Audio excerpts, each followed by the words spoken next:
Assalamualaikum warahmatullahi wabarakatuh. Halo sahabat Sorotan Rizwanda, kita berjumpa lagi dalam Sorotan Rizwanda. Menteri ESDM beberapa hari yang lalu ketika konten ini diposting itu memberikan sinyal ya bahwa harga Pertalite, BBM jenis Pertalite, kemudian tarif dasar listrik itu akan naik. Kita akan bahas dengan Kang Rizwanda PhD.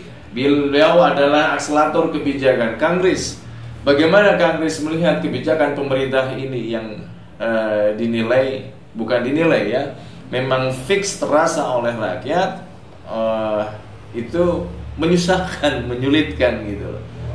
Bangga Kang Riz?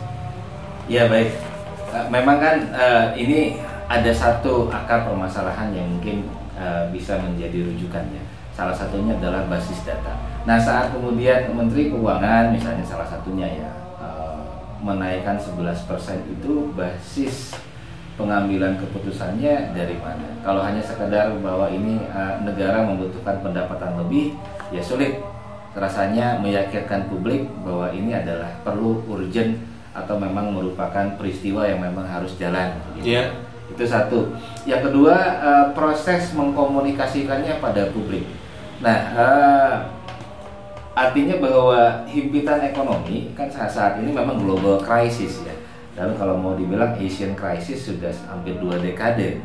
Dan saat ini ditambah Indonesia juga menghadapi biaya pandemi yang mungkin membengkak. Nah, tapi kan bukan berarti bahwa polling ataupun kajian ataupun riset yang dilakukan pemerintah harusnya kan lebih dibukakan pada publik sehingga masyarakat menjadi lebih yakin bahwa ini adalah keputusan yang tepat. Yeah. Contoh misalnya mengenai soal kenaikan tarif dasar listrik, ya wacana rasanya sudah 5 tahun lalu PLN sudah mulai mewacanakan bukan privatisasi dalam artian menswastakan layanan listrik ya, tapi dalam artian perbaikan layanan PLN. Nah, akhirnya kan ini bergulir menjadi smart electricity kan, dengan token harapannya ini bisa menjadi bekal pemerintah menciptakan layanan yang lebih baik untuk penggunanya, tapi juga menghasilkan pendapatan yang lebih baik untuk pemerintah. Dengan adanya smart electricity kan peluang orang mencuri listrik misalnya atau peluang perusahaan mencuri listrik menjadi lebih kecil. Kalau dipandang dari sudut pemerintah, tetapi dilihat dari perspektif rakyat kan, itu kan jadi menyusahkan gitu kan. Harga-harganya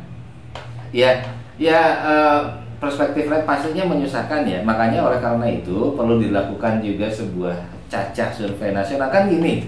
Jangan sampai kita juga berlogical fallacy nih, rakyat yang mana dulu, jangan-jangan rakyat yang memang berpenghasilan menengah ke bawah kan begitu ya, yang merupakan mayoritas. Tapi saya juga tidak bisa bicara itu pada saat kita tidak melakukan kajiannya, gitu.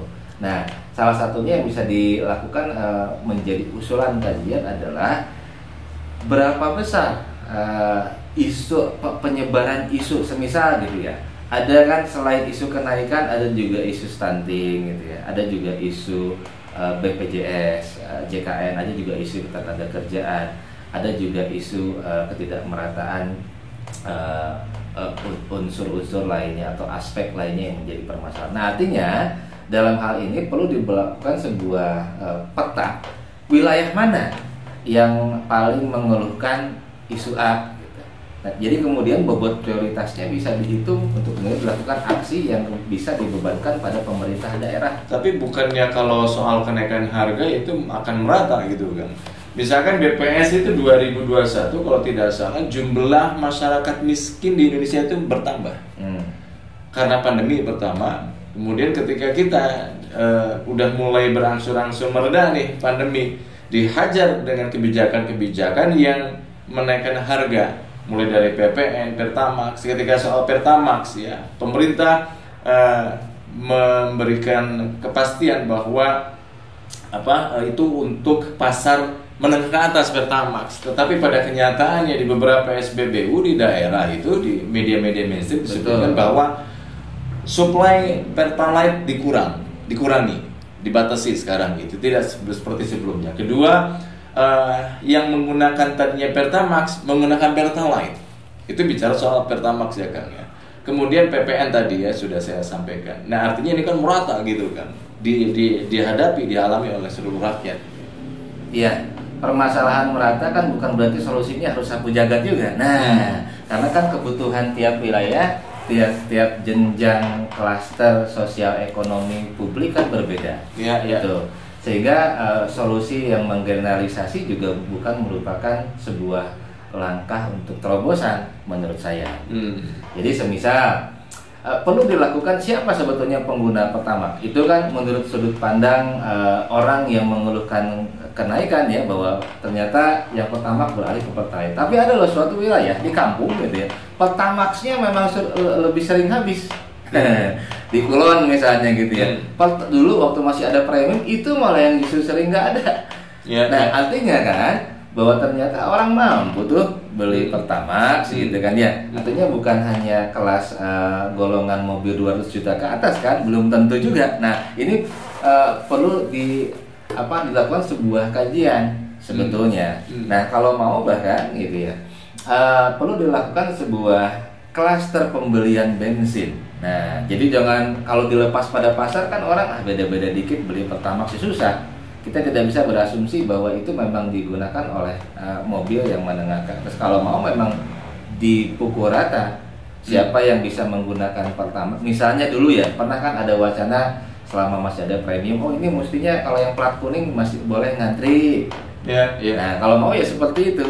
Dan terus lalu apakah bisa dibilang kebijakan pemerintah sekarang ini belum melakukan itu gitu? Belum melakukan itu. Kebijakannya hanya berbasis reaksi opini semata. Ya kalau memang ada riset, bukakan risetnya pada publik. Saya kan termasuk masyarakat juga yang tidak merasakan mana risetnya nih. Gitu ya. Saya juga termasuk masyarakat juga yang kok mendadak begini tanpa ada justifikasi yang rasional. Termasuk. Nah, kalau mau ya baik itu ilmuwan seperti saya, orang pengusaha ataupun orang yang memang bekerja pada sektor lain kan tetap bisa riset itu juga dibahasakan dengan sederhana. Salah satunya yang kita lakukan di Sorotan Riswanda ini kan sebenarnya adalah membahasakan kajian-kajian yang sifatnya skolastik, ilmiah dan researchable secara sederhana.